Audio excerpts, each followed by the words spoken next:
Kung babasahin niyo po ang unang libro ng Biblia, may mapapansin kayo kung paano ginawa ng Diyos, ng Panginoon ang lahat. Nung ginawa ng Diyos ang isda, kinausap niya yung tubig, yung dagat.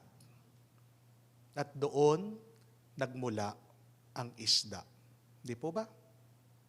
Nung ginawa ng Diyos ang mga puno at halaman, ang kinausap ng Diyos, ang kanyang tinignan, ay ang lupa. At doon nagmula ang halaman at mga puno.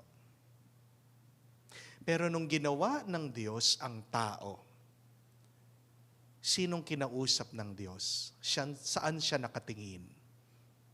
Sa kanyang sarili. Sinabi ng Diyos, "Let us make man after our image and likeness." At mula sa Diyos, doon tayo nag-umpisa. Nagmula ang tao sa Diyos. Kaya naman, tignan niyo po, pag inalis mo ang isda sa tubig, sa dagat, ano mangyayari? Mamamatay siya. Pag inalis mo ang halaman, ang puno, sa pagkatanim sa lupa, ano mangyayari? Malalanta siya. At pag inalis mo ang tao, lumayo ang tao sa Diyos, anong nangyayari sa kanya? Siya'y nagkakasakit, siya'y nasasaktan, at siya'y namamatay. Amen? Anong ibig sabihin? Na para sa ating mga tao, ang pinaka-natural na kalikasan natin dapat ay ang Diyos.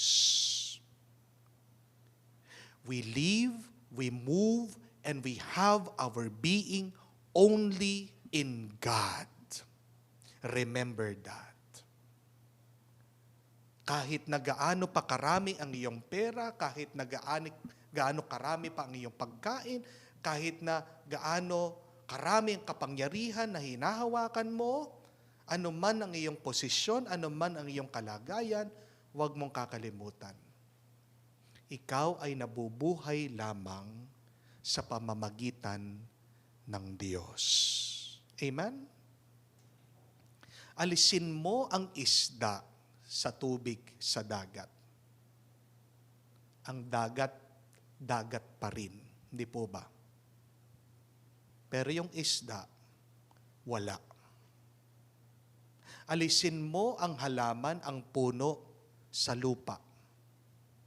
Ang lupa, lupa pa rin. Pero yung halaman, wala yan. At alisin mo ang tao, lumayo ang tao sa Diyos. Ang Diyos, Diyos pa rin. Walang mawawala sa Kanya. Pero maraming mawawala sa atin. Di po ba? Pero yan yung nakakalimutan natin. Yan yung hindi natin maunawaan.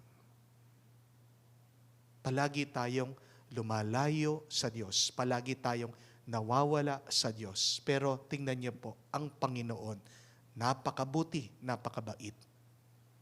Palaging naghihintay. Kung hindi naman naghihintay, palagi tayong hinahanap. Kasi alam ng Diyos, kung wala siya, wala tayo. Kung wala ang Diyos, mamamatay tayo. Kaya nga, naririnig natin sa Ebanghelyo, saan man pumunta ang Panginoon, hawakan lang nila yung kanyang damit. Sila'y lumalakas, sila'y gumagaling.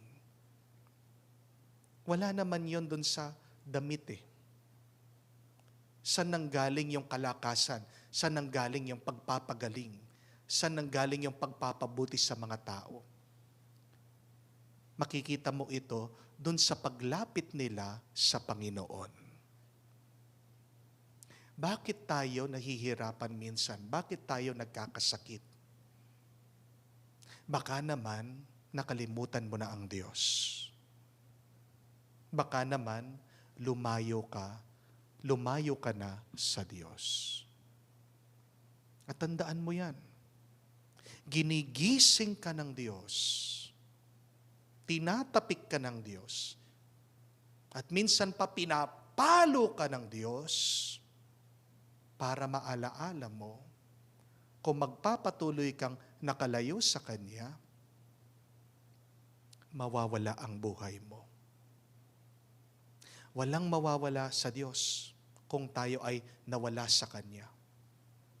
Pero maraming mawawala sa atin kung tayo ay mawawala sa Diyos. Kung mawawala ang Diyos sa ating buhay.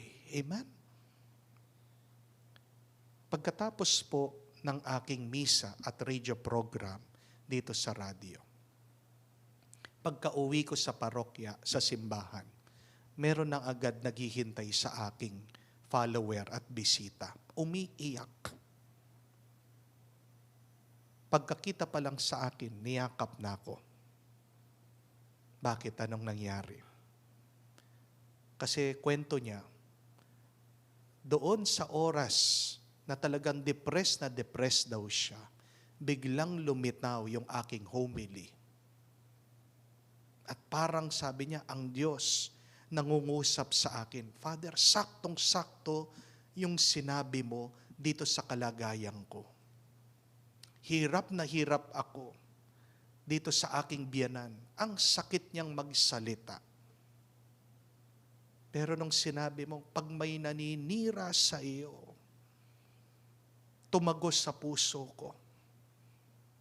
At inisa-isa ko na yung mga homily mo.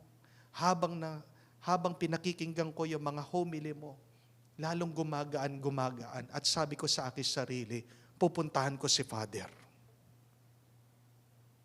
Kaya nga po, nandun daw siya. Pero hindi ko makalimutan yung sinabi niya sa aming pag-uusap. Sabi po niya, Father, siguro kaya hinayaan akong masaktan ng Diyos, mapahiya ng Diyos. Kasi tinutulungan niya akong hanapin kita. At dahil nandito na ako, may naalala ako. Matagal na akong hindi nag-confess. Matagal na akong hindi nagko-confess. Gusto kong mag-confess para mas gumaan yung aking nararamdaman. And I was so happy for her. Napakasaya ko po para sa kanya. It was very unfortunate what was happening to her. Napakasakit. Napakabigat na nangyayari sa kanya. Pero, kailangan niyang maranasan yun eh. Kasi, siya ay ginigising lamang ng Diyos. Sa pamamagitan ng kanyang masakit, mabigat, mahapding karanasan, ito ay paraan ng Diyos para siya ay magbalik loob. Anong nararanasan mo ngayong mabigat? Anong nararanasan mo na masakit? Ano ang iyong problema ngayon? May dahilan.